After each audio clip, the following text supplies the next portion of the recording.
दोस्तों, हिंदू धर्म के सभी देवी देवताओं के वाहन पशुओं के रूप में हैं। वे वाहन पशु अवश्य होते हैं, लेकिन सब एक प्रतीक के रूप में हैं और सब में एक पवित्र अर्थ छुपा हुआ है। वे सभी अपने अपने संबंधित देवी देवताओं के किसी एक गुण या प्रकृति को प्रदर्शित करते हैं। इसी प्रकार यमराज की सवारी भैंसा है। लेकिन क्या आप जानते हैं फ्रेंड्स कि भैंसा किस चीज का प्रतीक है? दोस्तों, हिंदू धर्म में देवी देवता से जुड़ी कोई भी चीज बेवजह नहीं होती है, बल्कि सब में कोई न कोई गूढ़ रहस्य छुपा हुआ है। चाहे वो उनके अस्त्र शस्त्र हो, सवारी हो या उनकी शारीरिक बनावट हो। कई लोगों के मन में ये सवाल भी आता है कि देवी देवताओं के वाहन पशु या पक्षी ही क्यों होते हैं, और कुछ के तो ऐसे पशु पक्षी वाहन होते हैं जो कोई खास जानवर भी नहीं होता है और लोगों के जीवन में उनका कोई खास महत्व भी नहीं है। ऐसे में उन जानवरों को उन देवताओं ने क्यों चुना? जैसे कि मृत्यु के देव कहे जाने वाले यमराज जी की सवारी भैंसा है। वैसे तो इन जानवरों से जुड़ी कई पौराणिक किस्से हैं जो ये बताते हैं कि उन देवताओं द्वारा उन्हें क्यों चुना गया। लेकिन भगवान को किसी पशु से जोड़ने का मुख्य उद्देश्य मनुष्य के जीवन में पशु प्रेम और पशु के प्रति सहानुभूति तथा अहिंसा की भावना पैदा करना होगा। लेकिन इसके अतिरिक्त ये पशु किसी विशेष स्वभाव या गुण का प्रतिनिधित्व भी करते हैं, जिसके कारण उन्हें किसी खास देवी देवता से जोड़ा गया है। अब बहुतों के मन में यह सवाल आता है कि यमराज मृत्यु के देवता हैं, तो उनकी सवारी भैंसा क्यों?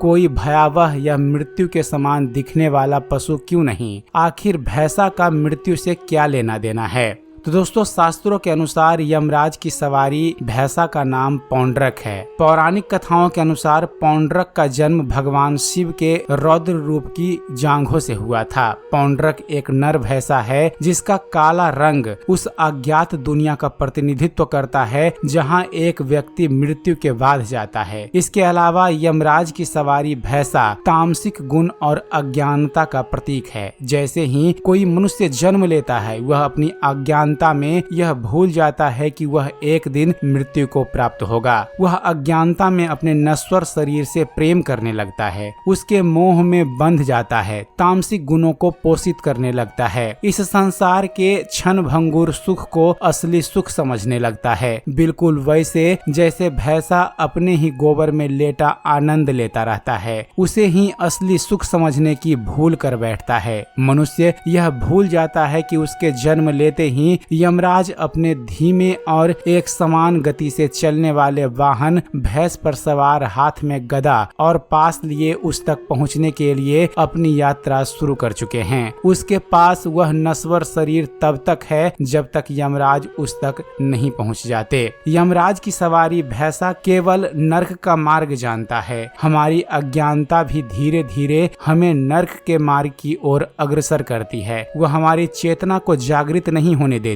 यमराज आत्माओं को अपने पास में बांधकर यमलोक ले जाकर उनकी अज्ञानता को ही दंडित करते हैं। पर्याप्त सजा के बाद वे आत्मा को मुक्त करते हैं और फिर से दूसरा जन्म लेने का मौका देकर अज्ञानता को दूर करने का मौका देते हैं, ताकि इस बार आत्मा खुद को जागृत कर स्वयं को कर्म बंधन से मुक्त कर सके। इस प्रकार भैंसा अज्ञानता और तामसिक गुणों से मिलने वाले अंत का प्रतीक है, जो कि केवल और केवल नरक है। वहीं यमराज का पास अज्ञानता की सजा का प्रतीक है। तो दोस्तों, शायद अब आप समझ गए होंगे कि यमराज का वाहन भैंसा ही क्यों है। तो उम्मीद करते हैं फ्रेंड्स आप सभी को हमारा ये वीडियो पसंद आया होगा। वीडियो पसंद आया हो तो वीडियो को लाइक और शेयर करना मत भूलिएगा, और ऐसे ही ज्ञानवर्धक वीडियो देखते रहने के लिए हमारे इस चैनल ज्ञान मंथन को सब्सक्राइब जरूर कीजिएगा। आप हमारे चैनल को सब्सक्राइब कीजिए और देखते रहिए, जानते रहिए। धन्यवाद। जय हिंद।